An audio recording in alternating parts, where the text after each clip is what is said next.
Bonjour à tous. Je voulais tout d'abord féliciter et remercier les organisateurs de ce colloque et de m'avoir invité. Je commencerai par, em português. Começava com 3 epígrafes. Nous sommes tout puissants parce que nous sommes impuissants, de Günther Anders. La catastrophe est le trompe-l'œil de la mémoire, Henri-Pierre Jeudi. Et reste l'innommé au nom de quoi nous nous taisons, Maurice Blanchot. Numa das citações mais conhecidas das suas teses sobre o conceito de história redigidas em 1940, Walter Benjamin interpreta nestes termos um famoso quadro de Paul Klee. Eu vou passar a citação que já certamente todos conhecem. Arregalando os olhos perante o espetáculo de ruínas e de sofrimento com que se depara, o anjo da história aparece nesta nona tese, destituído da pureza e da beleza que lhe são inerentes, para se transformar no mensageiro trágico da ideia de progresso, a que associa as mais diversas agruras e destruições. À semelhança do anjo da história de Benjamin, o homem contemporâneo move-se num clima de profunda instabilidade, num tempo inquietante, onde a catástrofe, avatar dilacerante do moderno, espreita a cada instante. Constantes ameaças de destruição de ordem natural ou humana irrompem num presente cada vez mais a prazo, como indica Günther Anders ao afirmar que nous ne vivons pas dans une époque, mais dans un délai. Um prazo depositado nas mãos do homem, na sua capacidade ou incapacidade em gerir as mais diversas ameaças. Passo a citar: La possibilité de notre anéantissement définitif est, même si celui-ci n'a finalement jamais lieu, l'anéantissement définitif de nos possibilités, reitera o mesmo ensaísta. Nesta era desagregada e negativa que alguns qualificam de humanicida, o indivíduo, na condição dual de culpado ou vítima, move-se num angustiante mar de ruínas, fazendo eco ao romance de João de Melo, que o transforma num être tout juste encore, procurando com os parcos ou avultosos meios de que dispõe resistir aos constantes desequilíbrios, injustiças, violências e ameaças que compõem o tabuleiro da barbárie contemporânea. Esta multivalência de perigos contribui para a construção de uma cultura da catástrofe, tecida de imagens apocalípticas, levando-nos a apreender o futuro, segundo Henri-Pierre Jeudi, com base numa dinâmica de pânico e da gestão de riscos. Passo a citar: L'ampleur de la menace crée la grande dramaturgie de cette pensée du devenir, sublinha o filósofo francês. O desastre não se limita ao hic et nunc em que ocorre, à fase de urgência em que geralmente se inscreve. Ativa e sempre presente no imaginário, a catástrofe enraiza-se na continuidade temporal, tecida pelos fios de memória individual e coletiva, onde se enredam imagens de destruição e reconstrução. Passo a citar Henri-Pierre Jeudi. Avant, après, pendant, simultanément, qu'importe l'ordre du temps, la catastrophe réunit comme un miroir reconstituant les images des rythmes de mémoire. Les temps de la destruction et de la construction ne se séparent pas, ils se conjoignent dans l'épiphanie des mémoires toujours retrouvées. No teatro da memória, escrevem-se os signos mnemónicos da desgraça, os vestígios obsidiantes da violência que despertam fortes reações emocionais, reforçadas pelo sentimento de fragilidade e impotência perante a dimensão das fraturas geradas. As imagens genésicas unem o passado e o presente, contaminado pelas longas teias do drama, num espaço urdido de ruptura e esperanças. Nomear a catástrofe na procura de uma catarse possível, inscrevê-la no registro do comemorativo onde se mesclam vertentes políticas, críticas e mesmo utópicas, contribui para a sua inscrição no presente, reapropriada e reinventada através de diferentes modos de expressão e representação. Assim acontece no contexto específico português com a literatura sobre a guerra colonial, sobretudo a que floresceu no pós-25 de abril de 74, norteada por um questionamento identitário e espelhando o tempo histórico português no seu triplo desdobrar passado, presente e futuro, numa escrita que, citando João de Melo, tem tanto de memória como de antimemória. impelidos, como evidencia Roberto Vecchi, por razões vivenciais, culturais, terapêuticas, apotropaicas, antropológicas e pela urgência de fundar uma memória compartilhada que vai além das recordações e das vivências individuais, prestigiados escritores portugueses deram expressão em obras carregadas de emoção aos dias de violência dessa guerra travada entre 1961 e 1974 nos territórios ultramarinos, que abalou profundamente toda uma geração e marcou um dos períodos mais agitados da história portuguesa, cujos reflexos se manifestam indelevelmente no Portugal de hoje, citando Eduardo Lourenço, como uma lâmpada que recusa apagar-se no meio da noite. É extenso e diverso volume de obras de escritores que nela incorreram e que presenciaram de forma direta o sofrimento, a destruição e o massacre de milhares de vítimas, mas também de alguns que a testemunharam na retaguarda, desvendando outras margens da guerra, motivados pela íntima necessidade de contar, muitas vezes de forma central e explícita, a dura experiência humana e existencial que foi a deles, percorrendo, através da memória, cartografias geográficas, simbólicas e existenciais desse longo conflito travado durante 13 anos em 3 frentes na África lusófona. Entre eles, destacam-se, para apenas citar alguns dos que estetizaram verbalmente a guerra colonial na África portuguesa, por exemplo, Assis Pacheco, Manuel Alegre, António Lobo Antunes, Lídia Jorge e João de Melo, tendo este reunido numa antologia em 2 volumes publicada em 1988, os textos mais representativos dos autores que, assumindo a escrita numa atitude moral, testemunhal e estética, e ousando desafiar um pesado silêncio, se debruçaram sobre o conflito nas ex-colónias, considerado, segundo as palavras de Norberto Duval Cardoso, um dos temas potencialmente fragmentadores da sociedade portuguesa. Publicado várias décadas depois, e já muito mais próximo de nós, o romance Fim de Império, de 2008, de António Vieira, sobre o qual nos debruçaremos aqui, oferece-nos um olhar bem mais distante sobre os anos da guerra em terras de África e o fim do ciclo político, social e económico do Império Colonial Português, mantendo a distância necessária para abordar tão dolorosa herança, como sublinha José Manuel de Vasconcelos. Passo a citar. O romance, tendo como pano de fundo a guerra colonial, perderia com o excesso de imediatismo. O melhor ponto de observação para compreender o presente é, naturalmente, o futuro. O caminho é, assim, o da revisitação. Do mesmo modo, num ensaio sobre a catástrofe, Henri Rousseau afirma que il faut sans doute qu'une époque se soit suffisamment détachée de nous et des liens d'actualité vivante, qu'elle ait basculé et séjourné le temps voulu dans le pourrissoir, tout comme certaines préparations anatomiques, pour révéler sa structure profonde.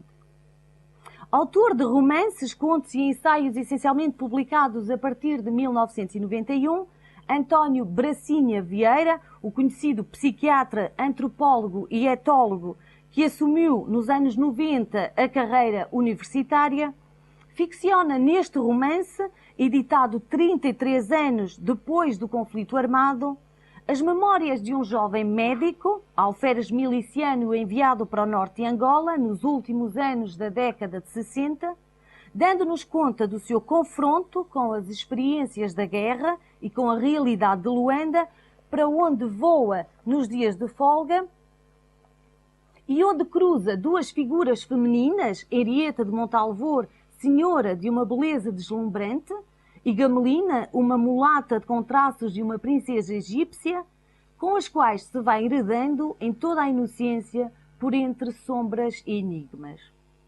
Ao observar na imagem da capa, a preto e branco, abutres a sobrevoarem soldados armados numa ponte destruída, o leitor é transportado desde o paratexto para um ambiente bélico onde as ruínas ocupam lugar de relevo. Ruínas estas que remetem imediatamente para o título do romance, anunciando a contração final de um ciclo marítimo-colonial longo de 5 séculos e o regresso definitivo das caravelas à pequena casa lusitana, retomando o título homónimo da coletânea de poemas de António Sardinha. O mesmo acontece com o título dos 4 capítulos que estruturam o romance. Sombras, enigmas, nuvens, névoas, encruzilhadas, trilhos, desenganos, destroços, numa acumulação de substantivos que aponta para o universo marcadamente disfórico que domina toda a narrativa. A tonalidade mortífera sugerida de antemão é reforçada no incipit que nos apresenta um quadro amplamente sugestivo. Num céu carregado de ameaças, grandes vultos sombrios assemelharem-se a relâmpagos negros atraídos pelo cheiro da morte, compõem o cenário que espacializa desde as primeiras páginas o isolamento e a solidão do protagonista, Nicolau de Sousa, preso nas malhas da guerra e dos deveres profissionais, refletindo sobre o absurdo incomensurável desta desventura coletiva e repudiando o que a sua amiga Luísa, numa carta enviada de Lisboa, aponta como o inimigo supremo, a falta de liberdade. Conduzido pelo olhar de um narrador heterodiegético, o Fim de Império estrutura-se entre as abissais forças de Eros e Thanatos, entrecruzando os horrores da guerra presenciados com uma intriga fundada na paixão amorosa que o jovem médico se vê envolvido, evoluindo num tempo simultâneo e paradoxalmente mágico e terrível entre estados de euforia e disforia. Assumindo variadíssimos rostos, a violência, verdadeiro substrato do romance, espelha-se no perfil das personagens, na construção da espaçio-temporalidade e na evolução da intriga, cujo desenlace dita a impossibilidade do amor e a partida do paquete onde o protagonista, invadido por uma náusea profunda de desespero, embarca rumo ao cais de partida, afastando-se a pouco e pouco de uma terra que se esvai ao longe como a miragem do império que se desmoronava. Uma perda que nos reenvia num circular retorno ao título que, apontando para o extrator colonial, condensa o essencial do romance. O espaço englobante da narrativa divide-se claramente em 2 cenários. Os lugares inóspitos dos aquartelamentos no mato, espaço semantizador da guerra, e o universo urbano de Luanda, onde gravita o leque de personagens com os quais Nicolau vai tecendo relações mais ou menos supérfluas. Contrastando com Luanda, uma cidade hostil que respira a atmosfera da repressão, os dias do mato, divididos entre momentos de sobressalto e de grande azáfama e tempos excessivamente lentos de ócio entediante, povoam-se de imagens de um inferno dantesco. Os atos de barbárie perpetrados são-nos apresentados ao virar de cada página, testemunhando os horrores observados na frente de combate, com pormenores macabros frequentemente reiterados. Ataques brutais e arrasadores, chacinas devastadoras. Soldados, guerrilheiros e civis feridos, estropiados, mortos, estilhaçados a despoltar minas ou cruelmente assassinados em operações de emboscada. Pelos quartéis por onde se vai deslocando, o médico presencia e interioriza uma tenebrosa atmosfera onde a morte é uma realidade cotidiana, evidenciando a gravidade e o absurdo de uma guerra de guerrilhas de cuja inutilidade vai progressivamente tomando consciência. Execuções, dissipações, degolações, sacrifício, tortura, carnificina, os substantivos multiplicam-se para traduzir de forma tumultuosa e abrupta o dilúvio sangrento imerso numa atmosfera sem patos, acentuando a vertente da paródia sobre a tragédia, como no teatro de marionetas, onde a morte não passa de uma pueril e patética enumeração. Neste clima de guerras exterior e interior em que o romance evolui, o insuportável compõe-se de cheiros e gritos, de choques violentos, de corpos crivados de balas e de caixões, numa profusão de imagens obsidiantes que assolam dia e noite os combatentes.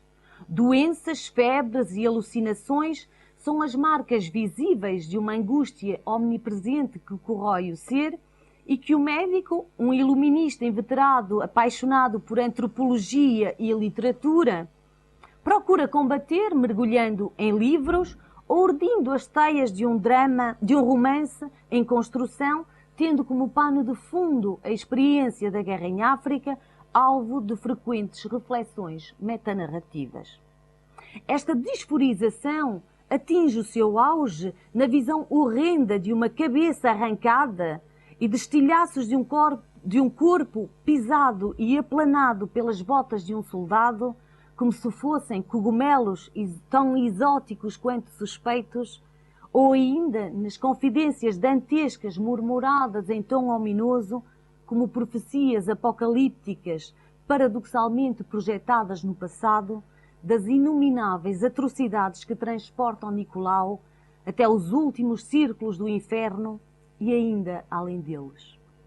O sentimento de abandono, o cansaço físico e psicológico, a tensão nervosa dos soldados mobilizados são evidenciados em inúmeras passagens que participam na construção deste locos horrendos, onde paira um cheiro nauseabundo de putrefações e de carne assada libertado pelos cadáveres ardentes. Um ambiente tétrico que parece não caber num território mergulhado num tempo imemorial em que onde o grande Pan parece ainda viver, suspenso na atmosfera misteriosa de paisagens exuberantes, profundas e luminosas, objeto de ditirâmbicas descrições. Interessante será notar o papel da natureza neste clima de inquietação e terror. Não raras são as vezes em que o céu e a linha do horizonte acompanham as deambulações mentais do protagonista, de contornos negativos, ou se imiscui nos cenários de grande tensão, cobrindo-se de cores sangrentas e apocalípticas, ou enchendo-se de negrume e de relâmpagos, como marcas de aviso por entre sinais de morte. Não podemos também deixar de referir as descrições do mato como um mar de chamas, sufocante e devorador, ou as luxuriantes árvores da selva a envolverem nos seus tentáculos o espetáculo de ruínas como testemunho evanescente da antiga presença colonial. De salientar ainda, associada à forte desumanização da guerra, a omnipresença de um bestiário composto de múltiplos insetos e animais rastejantes, cuja vida pululante irrompe em grandes redes secretas no fluir narrativo, como o microcosmo metafórico da máquina bélica. Chusmas de mosquitos, legiões de formigas, térmitas e besouros titânicos invadem perniciosamente o espaço romanesco para anunciarem, à imagem de uma serpente descoberta num altar, as sortes funestas do maligno. Lagartos, rãs e outros répteis de maior porte entram impetuosamente em cena, deslizando sem ruído, numa alusão metafórica com contornos geopolíticos, aos jogos de poder e à cobiça das grandes potências ocidentais, ávidas das mesmas presas indefesas. É ainda notória a paixão contagiante que um largo espectro de personagens nutre por estes pequenos animais, entre os quais se destaca um escritor famoso que foi para Angola com o intuito de caçar insetos, em plena guerra, num subtil piscar de olhos a Ernst Junger, como explica o autor numa nota introduzida no fim do livro. Aves noturnas e agoirentas de vulto tenebroso, corujas, borboletas noturnas, morcegos, viúvas, abutres e outros rapaces de garras poderosas e asas recortadas a negro, deslizam pelas camadas aéreas num voo soberano e premonitório, a rodopiarem em redor de um eixo imaginário que tinha a ver com a morte. Mobilizada numa perspectiva intertextual, a baleia branca e invencível de Herman Melville, que levou o Pequod ao naufrágio, é também invocada para extrair o cerne de uma guerra vã e quimérica. Moby Dick é a ideologia, o fascismo, o colonialismo, a recusa da razão e da medida. De tom marcadamente anticolonialista, o romance tece uma clara crítica ao regime de Salazar e Caetano, alimentada pela esperança numa liberdade a despertar por todos os lados, despoletada pela insurreição dos povos subjugados. Numa voz sofrida e enérgica, Nicolau de Sousa denuncia a violência e os horrores da experiência colonial, já em fase de agonia, arrastando consigo longos sonos sem esperança. O protagonista interroga-se e medita com sagacidade sobre a opressão salazarista e os contornos do conflito, trazendo ao de cima a imagem de um quadrilátero arcaico atulhado de tabus e preconceitos, e mergulhado numa incompreensível inércia no mesmo momento em que Paris fervilha com as liberdades de maio de 68.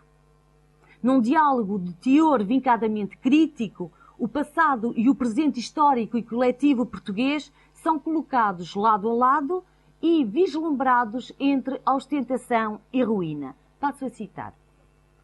Pergunto-me como pôde durar um país assim. Tiveram riquezas várias e o que fizeram? Em vez de criarem bases de uma economia sólida, construíram palácios, igrejas, 1001 formas de ostentação. Como alguém que recebe heranças sucessivas e sempre as dilapida. É um país triste, nirvânico, debruçado sobre a cicatriz do seu umbigo. O romance obedece a uma estratégia de desconstrução de todo o discurso unificador colonial, que encontra a sua mais consistente expressão em personagens fascistas ávidos defensores da Portugalidade e certos discursos apologéticos em defesa da pátria. E se ainda ecoam aqui e ali algumas expressões da retórica do Estado Novo, como ultramar, governo da nação, consciência nacional, metonímias cavilosas que alimentam a imaginação do centro, mais não são do que o último canto do cisne perante uma Angola transformada em crisálida seca e já abandonada de um império crepuscular.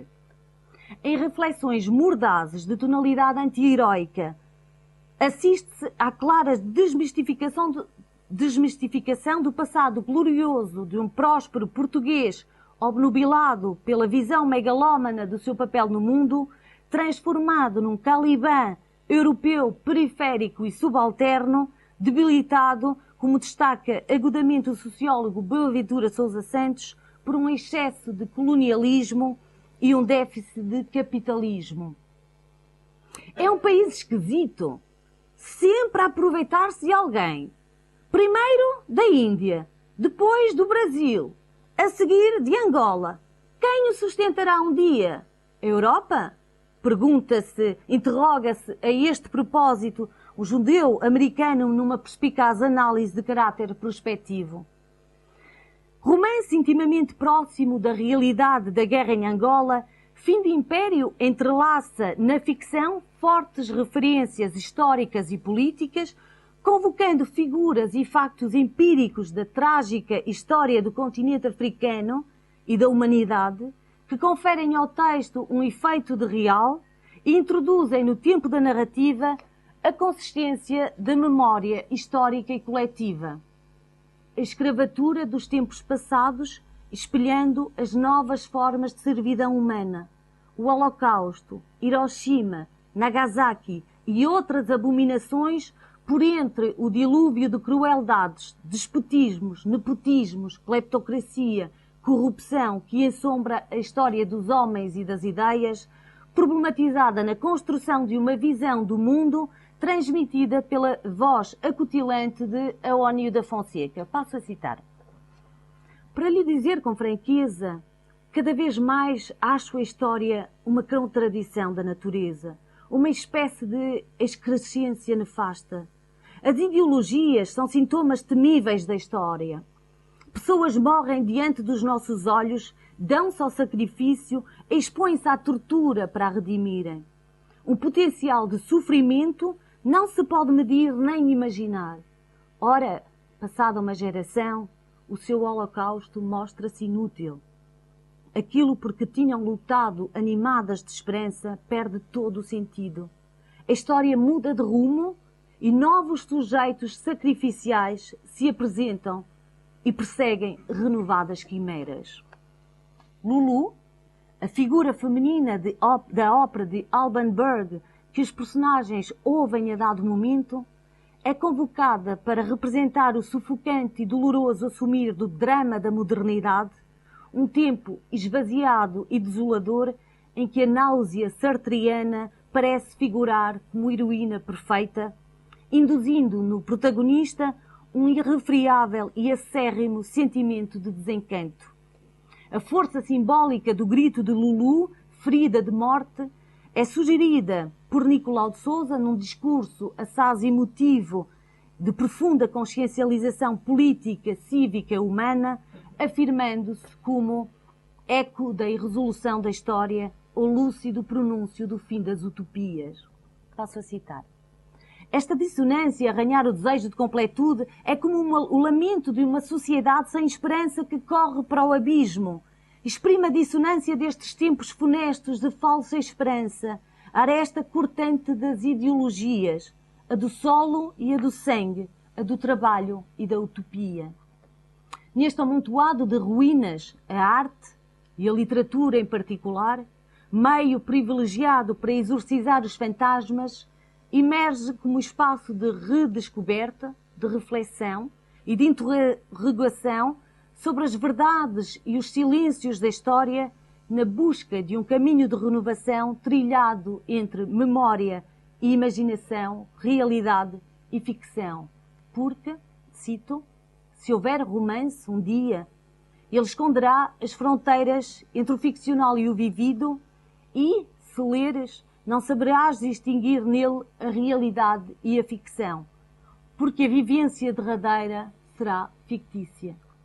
Para concluir, romance de formação literária e amorosa de grande tonalidade proustiana, como brilhantemente o expôs José Manuel de Vasconcelos, Fim de Império mergulha em páginas de intensa vibração, num passado de sombras e ruínas, trazendo à superfície os destroços de uma guerra hedionda e a progressiva perda de uma exceção atlântica, para citar novamente Roberto Vecchi, cartografada pelos fios da memória e registada num álbum mental revisitado e a revisitar num tempo futuro pelas ondulações secretas da memória. Muito obrigada.